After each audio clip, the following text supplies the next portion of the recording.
প্রিয় গাইস, দেখুন এটা আনাজি কলা। অনেক ক্যালোরি রয়েছে এই আনাজি কলাতে প্রিয় গাইস, দেখুন আপনারা। এটা হচ্ছে লাল শাক। দেখুন, যাদের গায়ে রক্ত নেই তারা এই শাকটা খেতে পারে। আর পেঁয়াজগুলো দেখুন, অসাধারণ আমাদের বাংলাদেশের কৃষকেরা করেছে। এটা হচ্ছে রসুনের গাছ। দেখুন প্রিয় দর্শক, আমাদের হাজার হাজার একর রসুনের গাছ লাগানো হয়েছে। আর যে ফলের কথা না বললেই নয়, দেখুন তো প্রিয় গাইস, এটা কি ফলের গাছ। ছোট থাকতে খেয়েছি, দেখুন অসাধারণ সেই ফলের গাছগুলি।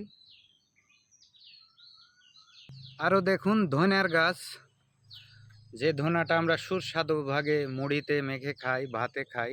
দেখুন সেই ধনিয়ার গাছ। আর যার কথা বলতেই নয়, সে হচ্ছে দেশি টমেটো। দেখুন হাজার হাজার একর চাষ করে রেখেছে কৃষকে প্রিয় গাইস, দেখুন আপনারা। আমি অল্প অল্প করে একটু দেখাচ্ছি আপনাদের মাঝে। আর যার কথা বলতেই নয়,